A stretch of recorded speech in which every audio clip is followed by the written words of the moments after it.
The classroom was still settling when the American parent leaned back in the small chair and said, "So, when do they do the pledge?" As if it were a timetable item. The teacher looked up. "The what?" "The pledge," the American repeated, confident now. "You know, flag, hand on heart, respect. Kids need that structure." A few parents shifted. "We don't do that," the teacher replied. "Every morning?" the American asked, incredulous. "No oaths," came the answer. "We teach history and civic responsibility." The American frowned. "So you just let them grow up without loyalty?" "Without compulsory loyalty," the teacher corrected. "That sounds soft," the American said, louder, glancing around. "Back where I'm from, it builds discipline." A parent near the window said, "Or obedience." The American snapped. "What's wrong with loving your country?" The teacher met his eye. "Nothing," they said. "What's odd is demanding children rehearse it." The room went quiet. Someone behind him muttered, "Bit much for a Tuesday morning."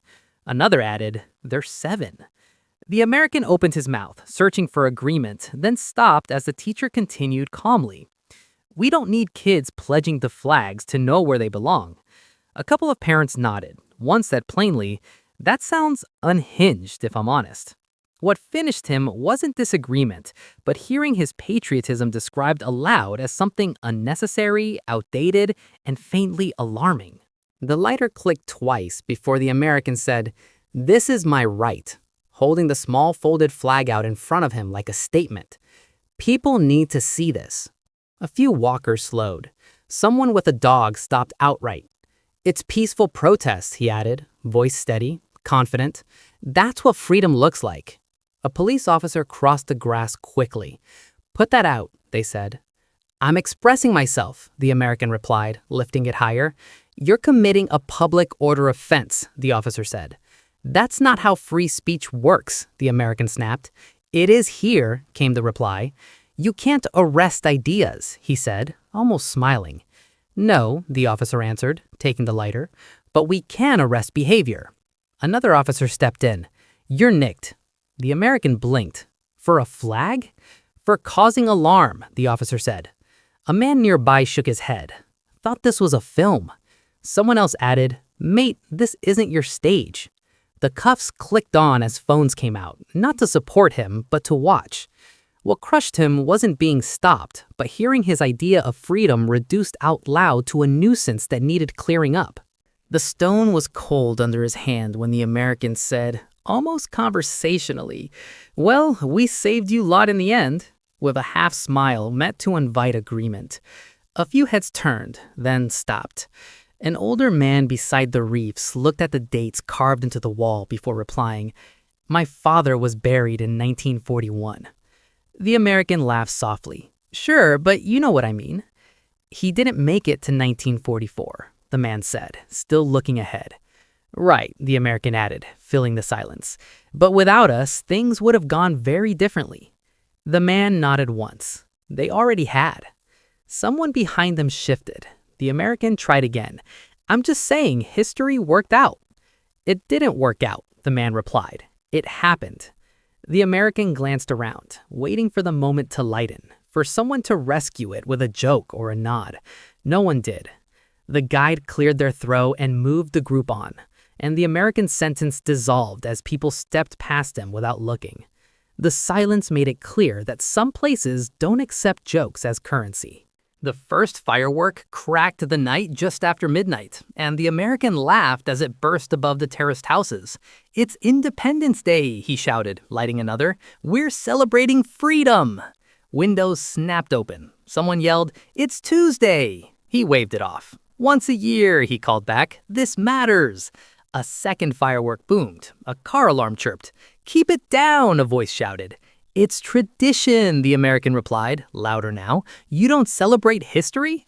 Blue lights washed the brickwork as officers stepped out. "Noise complaint," one said. "Fireworks after 11. "You're kidding," the American scoffed. "This is a holiday." "Not here," the officer replied. "Bonfire night's November." A neighbor leaned out. "We've got kids asleep." Another added, "And jobs in the morning." The American spread his arms. "You're calling the police over freedom?" The officer didn't blink. "Over noise," they said. "Pack it up." Laughter rippled down the street. Someone called, Independence doesn't come with a sound system, mate. The fireworks went dark as phones came out, not to cheer, but to watch him deflate under the porch light. His confidence didn't get silenced by the police, it got laughed into irrelevance by the neighbors who refused to play along. The comment came out smugly over drinks at a crowded bar when the American said, "Brexit's just you lot pretending to be independent," tapping the table like it was settled. "Doesn't look like freedom from where I'm standing." A few heads turned. "Interesting," someone said. "Why?"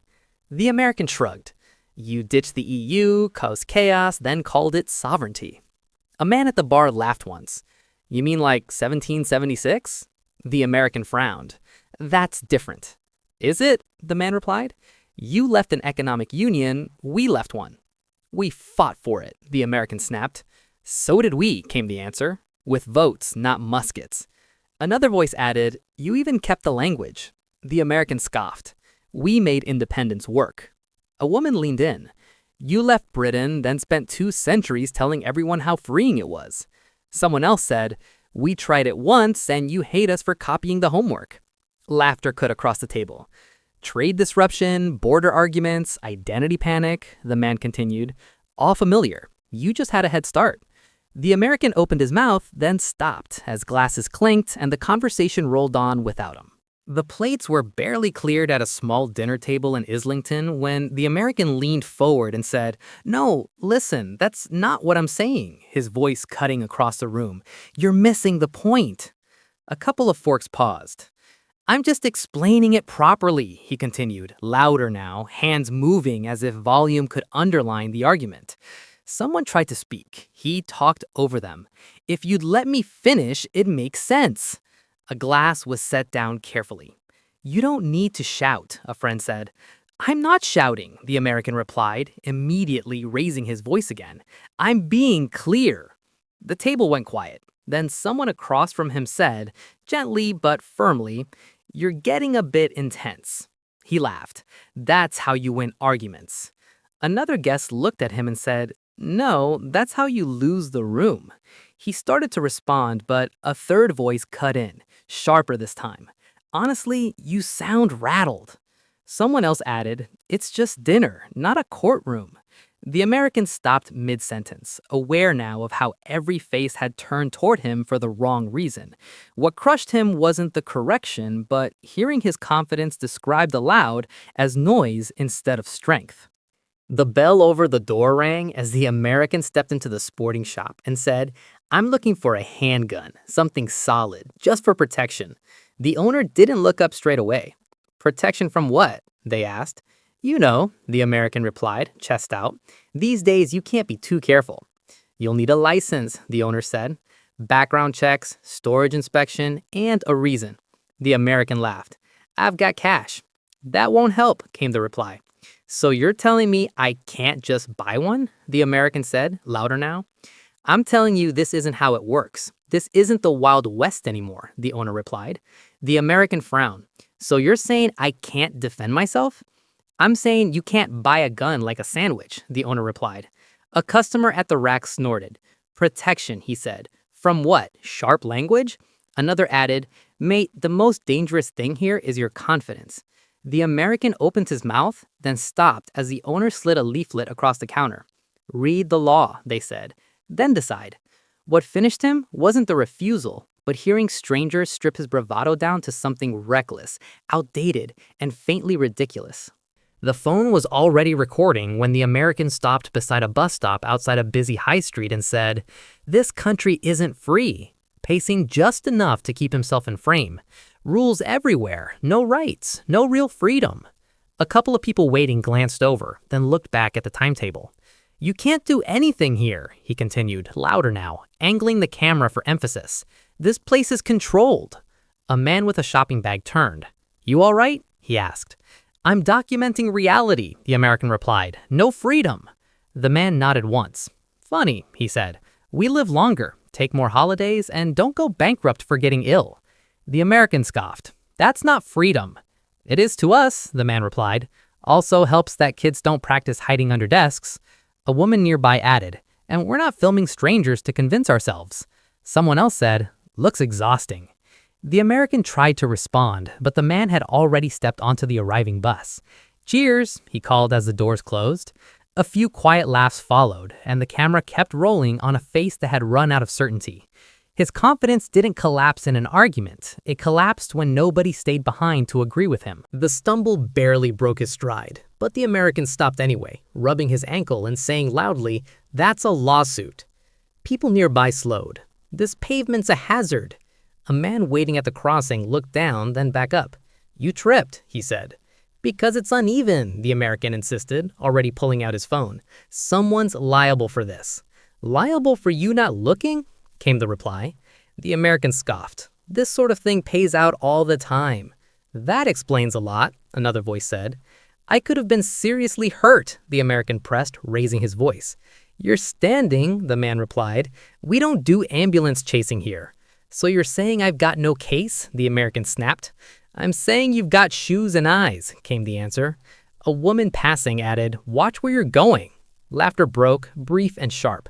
The American looked around, waiting for sympathy, but found only people already stepping past him, unimpressed and moving on.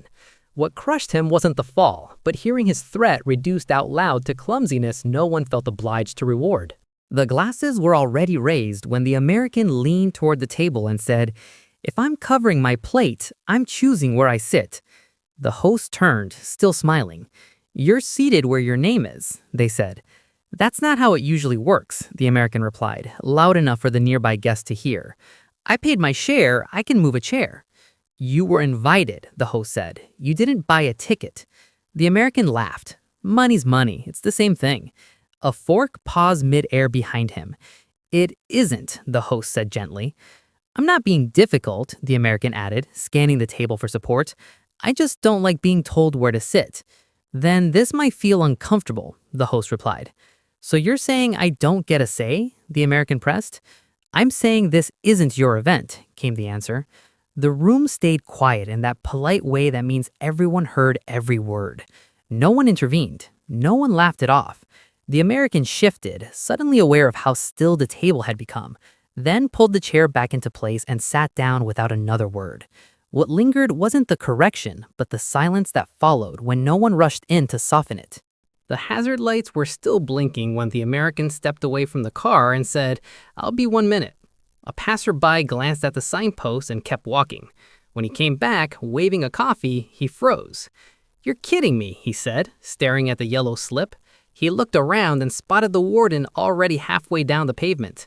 "Oi," he called, jogging after them. "I was gone for 60 seconds. The warden stopped. "You were parked." "With the lights on," the American said. "That means temporary." "It means nothing," the warden replied. "You didn't even warn me," the American said, louder now. "I don't warn," came the answer. "There's no sign saying I can't," the American insisted, pointing vaguely. The warden nodded back at the post. "There are 3. "That's ridiculous," the American said. "Back home, they give you leeway." "This isn't back home," the warden said, already turning away. "So that's it?" the American asked. "That's it," the warden replied, continuing on without another word. Cars passed. People stepped around him. No one slowed. The lesson arrived printed, timed, and sealed, without needing his agreement. The departure board at King's Cross flickered through another delay as the American stepped out from the barrier and raised his voice, saying, "This is a joke! I'm calling the police!" The staff member didn't rush the reply. "About what?" they asked. "About this mess," the American said, sweeping an arm at the crowd. "You can't hold people like this." "We're holding for safety," came the flat response. "That's illegal," the American insisted, already unlocking his phone. Footsteps kept moving. Someone exhaled behind them. "Back home, they'd sort this fast," he added, louder now. A man by the coffee stand glanced over. "That's not how it works here." The American turned, startled. "You think they won't come?" The man shrugged. "They won't rush." The American lifted the phone higher, waiting. The announcement resumed. Barriers clicked. People slipped past him as the line quietly reformed. He hovered there, screen glowing, realizing no one had stopped, no one had backed him, and no one looked impressed. The phone lowered on its own as the space around him filled back in.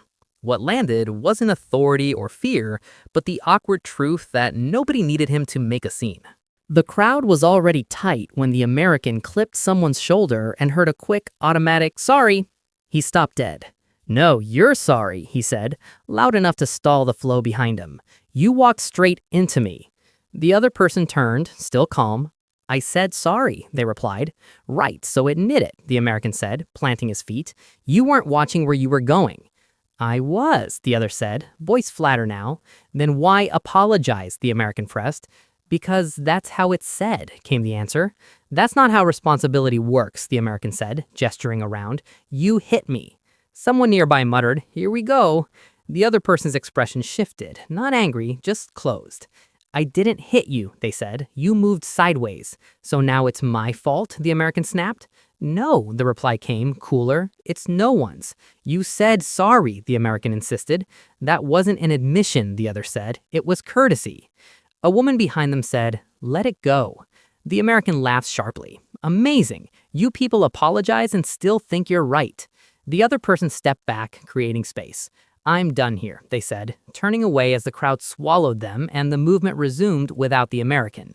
The regret wasn't the bump, it was realizing that, in Britain, sorry ends things unless you're foolish enough to restart them. The lobby was quiet in that deliberate way when the American leaned over the desk and said, "Let's skip the formal stuff. What's your first name?" The host replied, "Good evening. How may I assist you?" without answering the question. "See, that's what I mean," the American laughed, reaching out for a friendly backslap. "We don't need all this distance." The host stepped back half a pace. "If you could provide your booking reference, I can check availability." "I'm just asking for a little flexibility," the American said, voice rising. "I've traveled a long way, and places usually help when you're nice about it." "I am being helpful," the host replied, "within the booking conditions." "Come on," the American said, glancing around the lobby. "We're adults. You can make an exception." "I can't," the host said evenly. "So you're choosing not to," the American pressed. "I'm choosing to follow procedure," came the reply. A couple waiting nearby stopped pretending not to listen. "That's unbelievable service," the American said, smile tightening. "It's consistent service," the host answered. The American stood there a moment longer, waiting for the friendliness to unlock something it never touched, then realized the room had already moved on. The embarrassment was understanding that charm doesn't fail dramatically here. It simply stops working in public. The American jabbed a finger at the newspaper headline and said, "So we're all just paying for a family and crowns now?" Loud enough for the table to hear. "Taxation without representation. Ring any bells?" A few people looked up. "How much do you think it costs?" someone asked. "Too much," he replied, confident. "It's medieval." A man across from him said, "About 100 million a year." The American smirked. "Exactly." "And it brings in over 2 billion in tourism," the man added, pulling the article closer. "Net gain." The American waved it off. "That's spin." "It's ticket sales, hotels, jobs," another voice said. "You can count it." "So you're fine paying for pageantry," he pressed. "We're fine paying for profit," came the reply. A woman chimed in. "Kings fund fun. Ours actually pays for itself." The American scoffed. "Still sounds unfree." A bloke at the bar laughed. "Mate, we pay for a crown that earns money." He paused, then added, "You pay for Congress." A beat. "How's that return?" The table went quiet, then chuckled. "Cost us trillions," someone said, "and shuts down for drama." He stared at the figures again, realizing his slogan had been beaten not by loyalty, but by arithmetic said out loud. The triage chairs were full when the American folded his arms and said, "This whole free healthcare thing is socialism," loud enough for the waiting area to hear. "Nothing's free." The nurse didn't look up from the screen. "Name and date of birth," they said. "I'm just saying," the American continued, warming to it, "someone's paying and it always goes wrong." "Blood pressure?" the nurse asked. "You don't see the problem?" he pressed. "I see a patient," they replied. "This system doesn't work," the American said, voice rising. "You get what you pay for." The nurse finished typing and looked at him. "You're being treated," they said. "No bill, no card, no argument." A man across the room snorted. "Sounds dreadful." The American scoffed. "Wait till it costs you." The nurse gestured to the cubicle. "You can wait there," they said. Then added, "Or you can leave. Either way, nobody's selling you anything." Someone behind him said, "He's angry at maths." Another added, "He hates it because it works." The American hesitated, suddenly aware that everyone had heard him complain his way into care. What ended it was realizing his lecture sounded ridiculous the moment treatment arrived without asking his permission. At a packed pub quiz during trivia night, the question on British history was barely finished before the American spoke up with full confidence. "Easy," he said, leaning back. "That's 1066. Everyone knows that." A couple of people nodded without committing. "We're locked in," he added, tapping the table. "No need to overthink it." Someone nearby murmured, "We'll see." The American grinned. "Trust me, this is my thing." Glasses clinked. The quizmaster moved on. When the answers came back, the room went still for half a beat. "Correct answer," the quizmaster said, "was 1215. A few quiet cheers rippled across the tables. The American frowned. "That's not right," he said, flipping the sheet. "It absolutely is," the quizmaster replied, already reading the next question. No one laughed. No one corrected him aloud. Pens moved. Chairs shifted. "Wait," the American said, softer now. "What was that one again?" "Next question," someone at the table said, not unkindly. The scoreboard updated, and his team dropped a place as the quizmaster moved on without pause. A man at the next table said, not even looking up, "Bit confident for someone that wrong." Someone else added, "Happens a lot." The American opened his mouth, then closed it, staring at the paper while the next question was already being read aloud. Stone scraped underfoot as the group stopped beneath the keep, and a voice cut across the air saying, "That's it?" The American squinted upward. "I mean, it's nice, but back home we've got places way bigger than this." A few people shifted. The guy didn't bristle. "It wasn't built to impress," they said. "It was built to hold." The American chuckled. "Still feels tiny. You could fit this in a corner of what we've got." The guide nodded once. "This controlled the entire valley for 400 years. "Size matters," the American replied, louder now, glancing at the group. "Only if you're measuring wrong," the guide said, tapping the stone wall. "These walls stopped armies." A couple at the back leaned in. The American tried again. "I'm just saying, it wouldn't last a week today." "It lasted through 6 sieges." The guide turned back to the group, and they followed without hesitation, questions shifting to dates and battles as the American's voice fell behind them, his comparison left hanging with no one left to hear it. What stayed wasn't the size of the castle, but how quickly his certainty shrank once history entered the conversation. None of this was about winning arguments. It was about watching confidence meet reality and blink first. If you enjoy noticing the things bravado can't explain away, subscribe and stay with us. We'll keep listening where others rush to talk.